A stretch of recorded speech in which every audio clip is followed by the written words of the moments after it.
大家好，中国司法部副部长刘志强被逮捕啊。说一下刘志强和金无代的关系。对，你没有听错，就是那个在美国中情局的中共卧底金无代。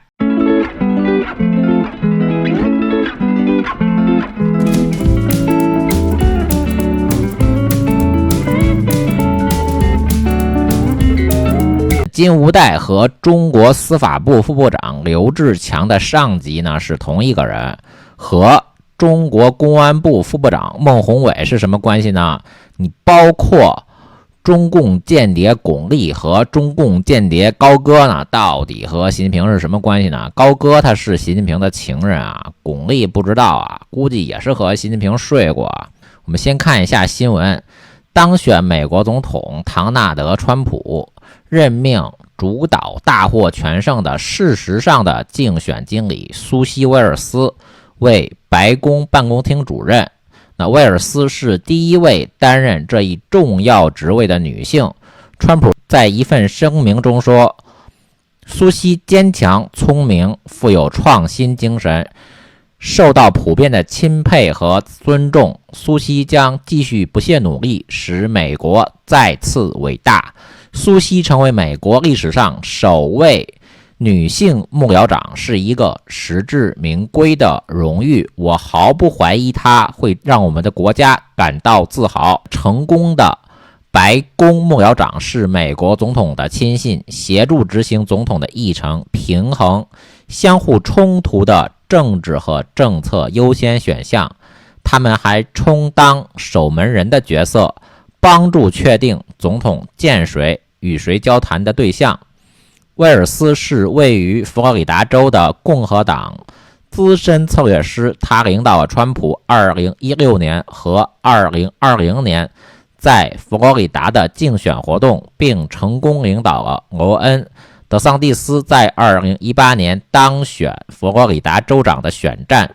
在此之前，他曾经负责里克斯科特2010年佛罗里达州州长的竞选，并在2012年短暂担任前犹他州州长乔恩·亨斯曼的党内总统初选的竞选经理啊。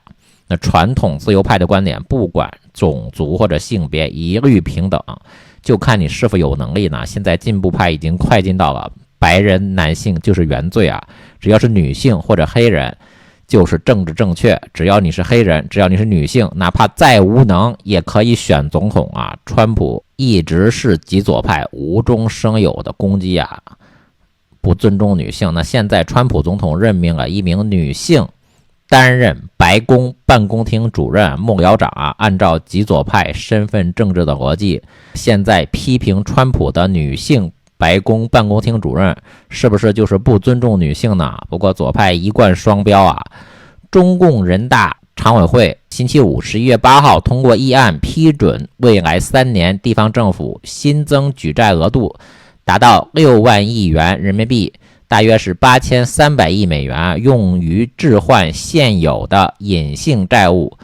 尽管这是近年来力度最大的债务化解方案，但是规模低于市场预期，导致当天3大股指同步下跌，反映出投资者的失望情绪。市场观察人士指出，举债用于化解债务与刺激经济增长并不等同，未来地方政府能否拿出有效刺激措施尚待观察。一开始吹要拿出10万亿，说川普上台就拿12万亿，结果最后拿出了6万亿啊。当年2008年是4万亿，那其实2年印了25万亿啊，印了相当于广义货币量50%的钱啊。现在台面上是6万亿，但实际上会不会开动核动力印钞机呢？不知道啊。按照中国现在的经济规模呢，现在中国的广义货币量是300万亿啊，如果要印50%，那就是150万亿啊。要印钱也会导致各种通货膨胀的恶果啊。那不印钱，中国的经济就会继续断崖式的下跌，前景也是不妙啊。川普电话训诫习近平，吴曼山发布经过有关部门协调，习近平与川普通了电话。习近平礼仪性的问候川普，并表示祝贺。习近平正要发表长篇大论关于中美合则两利，争则两败，川普打断了习近平的讲话，一字一顿地说：“嘿，谢谢你习，我一直视你为好朋友。我必须坦诚地告诉你，我当政后，你不要打台湾，不要支持其他国家的战争，这是我们底线。我当政必须实现和平 ，Yes or No？” 那习包子没想到，川普与他的第一个电话，第一句话就是一道小学的选择题，只能说 yes， 否则对方就会挂断电话。川普接着说：“为什么不能打台湾？不能在南中国海打仗？一打仗，印太地区的生产链就破坏了，美国的经济就坏了，我也就失败了。你要让我失败，我会让你付出不可承受的代价，明白吗？台湾是美国与中华民国从日本手里解放的，从来不是你们解放的。中国那么大，你的权力巨大。”中国有巨大的空间可以实现你的统治与梦想，但是不能控制南中国海，不能。你要花时间应对我们之间即将发生的贸易战争、技术战争，还有认知战争。我们在那儿见。习包子沉默了，他知道这个火头上说台湾问题是中国内政，就等于火上浇油。川普接着说：“我也会告诉普京停止战争。我宣誓就任总统后20个小时内，他必须停止战争，如果不停止，我就与北约一起直接参战。他的战争必须先停下来，回到桌子上面谈判，还要让占领区的人民出来说话。联合国如果不管用，就不要联合国了。我们与欧洲协调，让普京与泽连斯基直接谈判。如果谈4年，就有4年的和平。我只有4年当政，我只要和平。你们要什么，在谈判桌上说，不要用枪说话。如果只会用枪说话，我会让你们失去枪。美国有全世界最好的枪，最有发言权的枪，我发誓。”那习包子听完翻译，一头冷汗，硬着头皮说了一句：“我们中国人民热爱和平。”川普说：“但是共产党不热爱和平啊！共产党对自己的人民不好，也要消灭资本主义，这不可能。你要改变共产党的规则，你不能改变人类和平规则，明白吗？我们是朋友，好朋友。未来4年我们会在一起，会有许多有趣的事情要做。你也要支持马斯克，他给中国带来那么多的工作机会，那么伟大的电动车，他也是伟大的人，像你一样有伟大的梦想的人。只要不战争，一切都会好起来。中国、美国、欧洲、俄罗斯，我们可以在许多方面比赛，获得乐趣。我与你都有美丽的妻子，美好的家庭，感谢上帝，我们都很幸福，不是吗？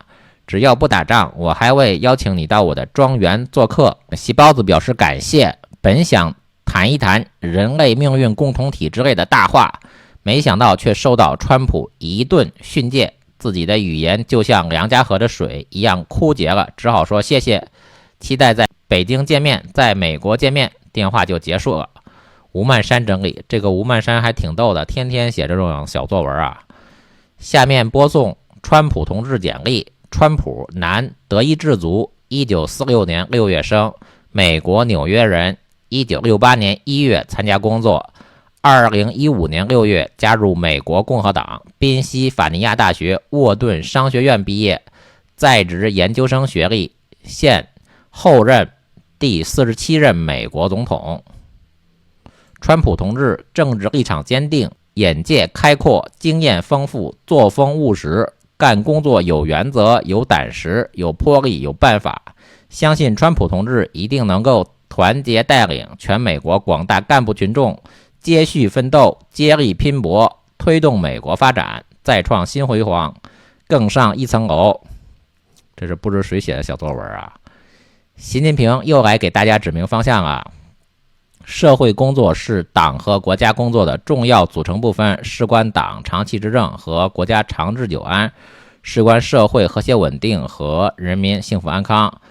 中央社会工作会议11月5号到6号在北京召开，会上传达了习近平对社会工作做出的重要指示。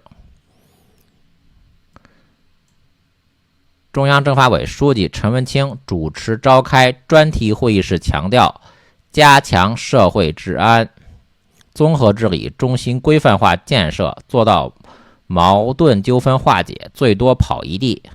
王小洪、张军英勇出席会议啊，这陈文清、王小洪、张军英勇都是习近平的铁杆马仔啊。从官方的报道上是看不出来这次会议的关键内容是什么呢？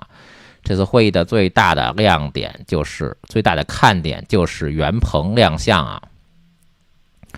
这是中共所谓最神秘的部门，国家安全部、国安部的副部长啊，从来不会公开任命，但是一般会通过某种渠道放消息啊，所以中国国安部的副部长每次亮相都是刻意安排的。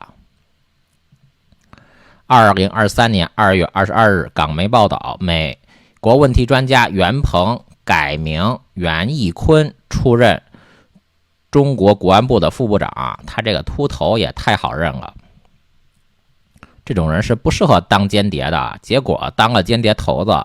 原来说郑新聪接替陈一新担任中国国安部的副部长，那袁鹏这次刻意亮相的安排，是不是代表袁鹏将要接替陈一新担任中国国安部的部长啊？不知道，但是目前为止啊，陈一新潜在的接班人已经有2个了。香港明报星期二2023年2月21日有一篇文章指出，中国的美国问题专家、中国现代国际关系研究院院长袁鹏已经出任中国的国家安全部副部长，并改名袁义坤。中国的国安部向来是披着神秘的面纱，是中国国务院26个组成部门中唯一一个没有公开官网的部门。那领导层除了部长之外呢，副部长的任免从来不公开，在网上查找袁义坤也是查无此人啊。袁鹏化名袁义坤似乎也是有典故的，根据庄子逍遥游，北冥有鱼，其名为鲲，鲲之大，不知其几千里也。